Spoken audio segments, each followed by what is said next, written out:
तो दोस्तों, पिछले 2 वीडियोज़ में हमने स्टॉक वैल्यूएशन के बारे में थोड़ा सा कुछ सीखा। तो पहले वीडियोज़ में मैंने बेसिक्स बताए थे। दूसरे वीडियो में मैंने पहले 2 मेथड बताए थे। बेन ग्राहम का मेथड बताया था इंट्रिंसिक वैल्यू कैलकुलेट करने के लिए, और बुक वैल्यू और डिविडेंड मेथड बताया था। आई होप आपको वो क्लियर हो गया होगा। हम तीसरे मेथड की बात करते हैं, डिस्काउंटेड कैश फ्लो मेथड। तो सबसे पहले मैं पुरानी शीट में जाना चाहूँगा। हम सेशनसाई पेपर को एलिवेशन कर रहे थे, तो हमने देखा था कि ग्राहम मेथड में मैंने जो ये 6.9 का फिगर लिया था, वो एक्चुअली 6.5 नहीं है। 10 साल का जो बॉन्ड का यील्ड है वो है 5.817%। ठीक है दोस्तों, तो हम आज इसको 5.87 से डिवाइड करके देखेंगे, रिप्लेस कर देते हैं, 5.9 कर देते हैं इसको।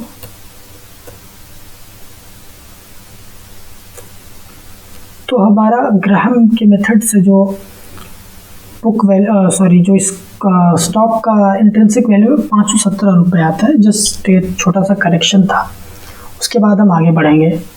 तो सबसे पहले दोस्तों 5.8% हम लोग यील्ड मान के चल रहे हैं, तो वही हमारी डिस्काउंटेड रेट होती है, जैसा कि हम फाइनेंस में मान के चलते हैं।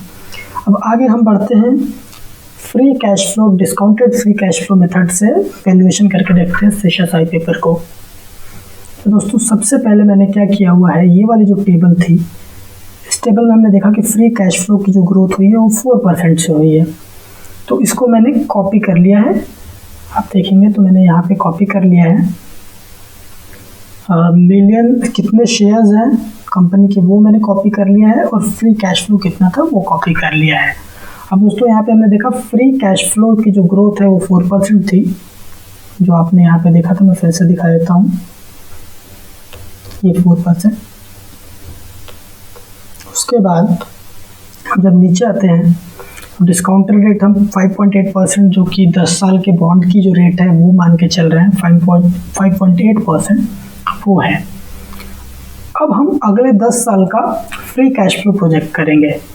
तो ये ईयर्स हो गए, ये 1, ये 2, ऐसे ऐसे करके हम 10 साल पहले लिख लेते हैं। उसके बाद दोस्तों पहले साल में फ्री कैश फ्लो कितना होना चाहिए। तो दोस्तों पहले साल में फ्री कैश फ्लो 2020 में तो 1203 था, 1203। इसको हम 4% की अगर इसमें ग्रोथ होगी तो दोस्तों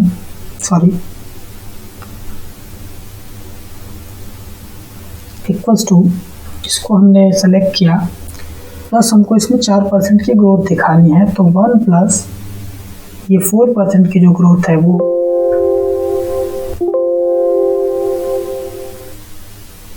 1 प्लस 4% की जो ग्रोथ है उसको हमने कॉपी कर लिया दोस्तों। तो हमारी पहले साल में जो डिस्काउंटेड कैश फ्लो होगा वो 1251.12 होगा। नेक्स्ट ईयर में कितना होगा दोस्तों, इक्वल्स टू, अब इसके पिछले वाले में 4% हम बढ़ाएंगे तो मल्टीप्लाइड बाई 1.04 अगर हम कर देंगे दोस्तों तो 4% की ग्रोथ आ जाएगी, 1301। इसको सबसे पहले हम 2 डेसिमल प्लेसेस पे ले लेते हैं। दोस्तों इसको पूरा अगर हम ड्रैग कर देंगे तो हमको नेक्स्ट 10 ईयर्स का प्रोजेक्शन मिल जाएगा। अब ये तो हो गया दोस्तों 10 साल बाद, मतलब 2 साल बाद, 3 साल बाद, 10 साल बाद क्या प्रोजेक्शन है। लेकिन प्रेजेंट वैल्यू क्या होगी इनका, प्रेजेंट वैल्यू या फिर डिस्काउंटेड कैश फ्लो आज के रेट में उसकी वैल्यू कितनी है दोस्तों।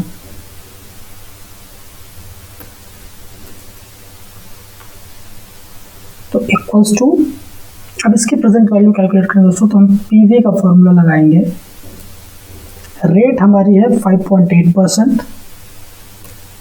नंबर ऑफ पीरियड्स दोस्तों हमारे ये हैं। पेमेंट 0 है। फ्यूचर वैल्यू हमारी कैश फ्लो ही है जो है, और उसके बाद हम ब्रैकेट को, ये याद रखिएगा यहाँ पर माइनस का हमने यूज़ किया है। तो हमारा प्रेजेंट वैल्यू इतना हो गया दोस्तों। अब हम इसको ड्रैग कर देंगे तो ये फार्मूला कॉपी हो जाएगा। तो दोस्तों कुछ प्रॉब्लम है इस फार्मूले में, मैं इसको करेक्ट करता हूँ। तो दोस्तों प्रेजेंट वैल्यू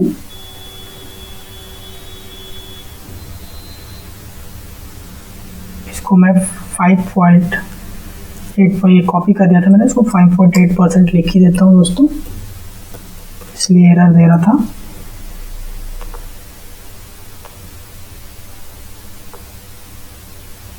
अब दोस्तों ये हो गई आपके डिस्काउंटेड कैश फ्लो की वैल्यू। टोटल वैल्यू दोस्तों क्या है, टोटल ये 10 ईयर्स की वैल्यू होगी। तो 10 ईयर्स टोटल पीवी कितना हो गया, प्रेजेंट वैल्यू कितना हो गया दोस्तों। तो हम इसको सम कर लेते हैं।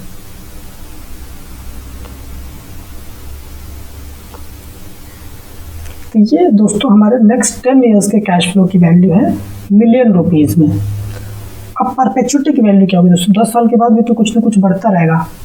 तो परपेचुटी की जो वैल्यू है दोस्तों,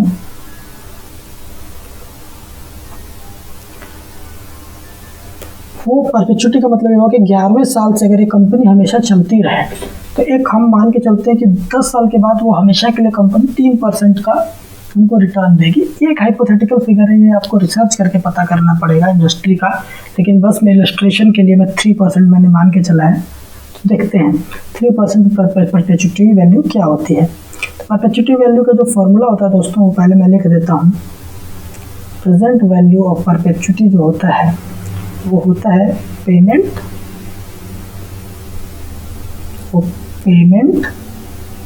divided by R minus G. R जो है दोस्तों, पेमेंट जो है दोस्तों वो 11वें साल में अर्निंग कितनी होगी वो होती है पेमेंट। आर जो होता है दोस्तों वो होती है जो रेट ऑफ ग्रोथ है जो कि 3% है, सॉरी जो डिस्काउंटेड रेट है जो कि 5.8% है। आर ये वाली डिस्काउंटेड रेट है और जी है वो ग्रोथ रेट है। तो परपेचुटी 10 साल के बाद जो ग्रोथ रेट रहेगी वो 3% है दोस्तों। तो अब इस फार्मूले को यहाँ पे करते हैं यूज़। तो इक्वल्स टू का फार्मूला हम लगाते हैं और आखिरी में हमारा कैश फ्लो कितना था 10वें साल में, तो 1780 था। तो 11वें साल में दोस्तों क्या होगा, इसमें हमको मल्टीप्लाई करना पड़ेगा 1.4 से 1.04 से, क्योंकि 4% बढ़ेगा हमारा उसके बाद। और सॉरी दोस्तों, तो उसके बाद हम 3% हमने लिया तो 3% बढ़ेगा। अब हम दोस्तों इस पूरे फिगर को डिवाइड करेंगे आर बाई जी से। तो हमारा आर कितना है दोस्तों, हमारा जो डिस्काउंटेड रेट है वो है दोस्तों 5.80%। तो इसको हम 0.058 मान लेते हैं। और जो दोस्तों हमारा ग्रोथ रेट है वो 3% है, तो हम इसको 0.03 लिखेंगे और ये ब्रैकेट हम क्लोज कर देंगे। तो दोस्तों हमको जो परपेचुटी की वैल्यू यहाँ पे मिली है वो 65,000 मिली है। अब दोस्तों हम इन दोनों फिगर्स को ऐड कर लेते हैं। तो हमारा present value of DCF discounted cash flow जो हो जाएगा वो हो जाएगा 10 साल का जो हमारा प्रेजेंट वैल्यू था प्लस हमारी जो परपेचुटी की वैल्यू थी प्रेजेंट वैल्यू, वो हो जाएगी दोस्तों 76,000। अब 76,465 मिलियन, क्योंकि ये मिलियन में सब कुछ कैलकुलेट हुआ है तो वो ये है। अब पर शेयर की वैल्यू क्या हो जाएगी इसकी दोस्तों, पर शेयर प्रेजेंट वैल्यू क्या हो जाएगी इसकी, तो इक्वल्स टू दोस्तों इस वाले फिगर से हम डिवाइड करेंगे हम नंबर ऑफ शेयर्स। तो हमारे नंबर ऑफ शेयर्स क्या है, नंबर ऑफ शेयर्स है हमारे दोस्तों 63 मिलियन। तो 63 मिलियन से हम इसको डिवाइड कर देते हैं। तो 1213 रुपये हमारी दोस्तों इस स्टॉक की प्रेजेंट वैल्यू आती है। अगर हम प्रेजेंट वैल्यू, यही हमारी इंट्रिंसिक वैल्यू है दोस्तों। तो हमारी इंट्रिंसिक वैल्यू है जो दोस्तों उसको लिख लेते हैं हम 1213 रुपये। तो दोस्तों 50% का अगर हम यहाँ पे मार्जिन ऑफ सेफ्टी लेके चलते हैं, जो कि 2 से डिवाइड करेंगे हम उस फिगर को, तो 606 रुपये आती है दोस्तों हमारी जो इंट्रिंसिक वैल्यू है 50% की मार्जिन ऑफ सेफ्टी के बाद। तो दोस्तों चलिए हम ये मान के चलते हैं कि हमारी कंपनी 10 साल के बाद कोई ग्रोथ भी नहीं होती है, यानी परपेचुइटी की वैल्यू 0 है, तो क्या होता है?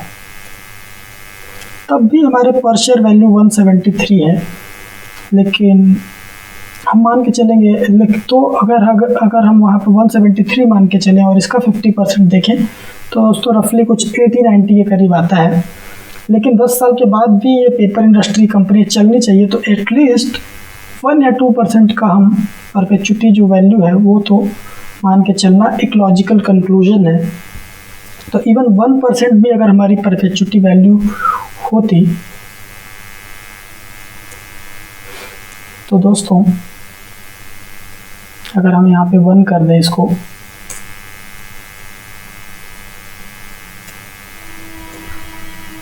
तभी भी हमारा जो स्टॉक का कीमत है वो 768 होता, जो वैल्यू है उसकी, और 768 को जब हम 2 से डिवाइड कर दें तो 384 रुपये हमको इसकी इंट्रिंसिक वैल्यू मिलती, वो भी हमारे करंट प्राइस से बहुत ज़्यादा है। तो दोस्तों अब कंक्लूजन में मैं आपसे यही बताना चाहूँगा कि हमने ये तीनों मेथड यूज़ किए और तीनों मेथड से हमारा कंक्लूजन ये निकला कि अगर बेन ग्राहम का मेथड यूज़ करें अगर हम, तो 517 रुपये इसकी वैल्यू होनी चाहिए। बुक वैल्यू और डिविडेंड मेथड से भी अगर हम इसको यूज़ करें तो हमारी 165 रुपये की वैल्यू होनी चाहिए, क्योंकि हमने यहाँ पे देखी थी दोस्तों 50% MOS के बाद थी है, जो कि मार्जिन ऑफ सेफ्टी है। और डिस्काउंटेड कैश फ्लो से भी हमारी 606 रुपये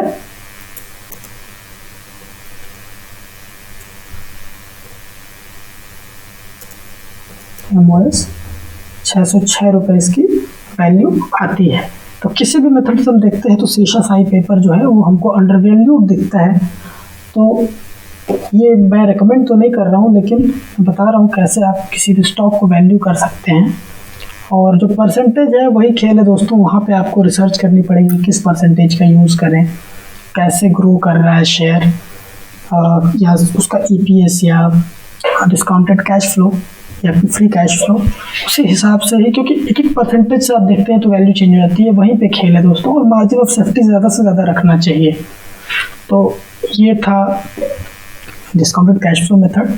आई होप आपको ये जो हमारी स्टॉक वैल्यूएशन की सीरीज़ है वो तीनों वीडियोस अच्छे लगे होंगे। मेरे को कमेंट में ज़रूर बताएं कि मैं क्या इम्प्रूवमेंट कर सकता हूँ या कहीं पे क्लैरिफिकेशन की अगर आवश्यकता है दोस्तों, तो I will be more than happy to help you and make new videos for you. So thank you so much. Channel को लाइक और सब्सक्राइब भी कर लीजिएगा अगर अच्छा लगा हो तो ज़रूर।